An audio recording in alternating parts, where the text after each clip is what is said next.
Hey everyone, it's me again. It's your favorite girl back with another video. See, I forgot to do that in the last one. But I mean, if you see me wear the same outfit, that's because it's the same day and I'm making another film to watch on Netflix. And it's called Lara and the Beat.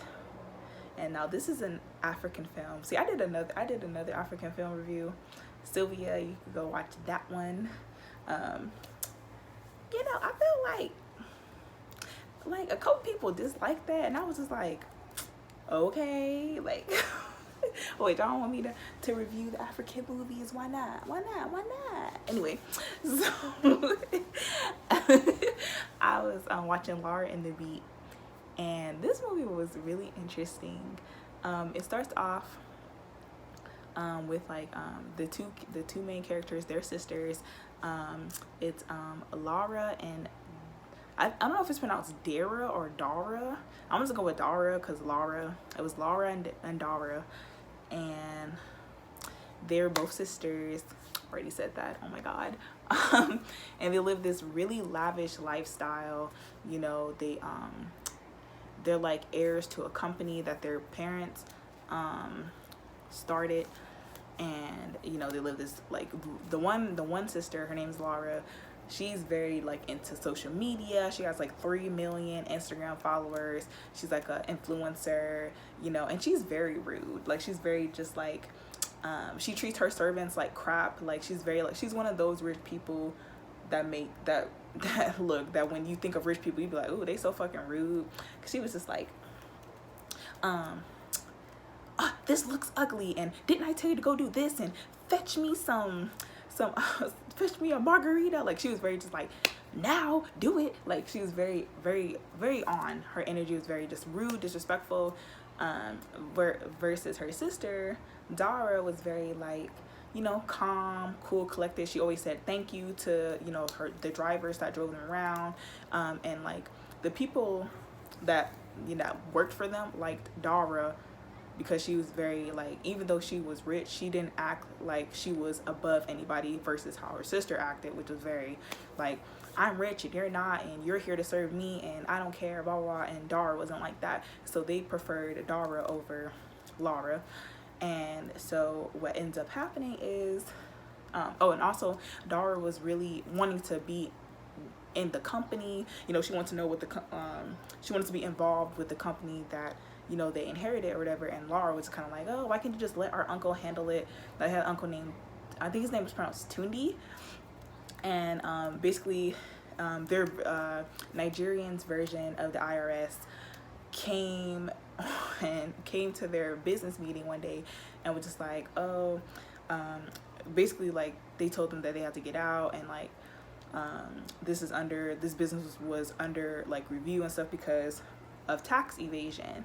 So with that happening, that started them losing all of their money. They lost their house, they lost all the like their designer stuff, and it just so happened that the I guess the assistant of Lara, the mean sister, the rude sister, her name was Patience, and Patience was the only one that wanted to let them in, that wanted to let her and her Lara and Dara in, as you know, because Lara had friends, but Lara had those kind of friends where they weren't really your friends. They were only around you because you had money, but as soon as they started losing money, them so-called friends just disappeared. You know, them kind of people, the frenemies, you know, the people that's only around you because you only have a certain amount of status in class, but then as soon as you lose that, they gone. That's the kind of friends, when I use that very loosely, that she had. Because when they were losing their house, Lara had asked Trish, she was like, oh, well, you know, can we stay with you? And Trish was like, well, actually, no, I have all my cousins. Sorry about that, y'all. She was like, I have all my cousins staying with me, so you guys can't stay with me. And Patience, the servant that Lara treated like crap, was the only one that wanted to take them in. And so she tried to bring that rude energy, even though you just lost your house. So you're gonna come into somebody else's house that you treat like shit, that allowed you to come inside their house. You're gonna treat them like shit. And so like the husband of Patience, I forgot his name, he was like, you will not come into this house and treat my wife this way. He like put her in her place, and ain't nobody ever done that to Lara, because Lara's used to barking orders. And so when she got put in her place, she was like, okay. But she still was mad because, you know, they were poor and she's not used to being poor. And like Dara, on the other hand, was just like, you know, very thankful once again, very like, you know, and everybody was always like, oh, well, the only reason why we're going to do things is for you, Dara, not for your sister. Because even though it's like they grew up in the same house, they had two totally different personalities, and they treated people differently. So Dara was really into making these like silent films and things like that, versus Lara was really into music. So like that's basically what they tried to focus on, you know, going further for, oh my god, further farther, whatever.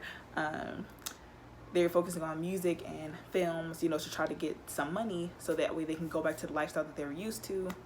And then there was like some other stuff that happened in the picture where like, you know, an enemy of their parents, because the parents had passed away like a couple years ago.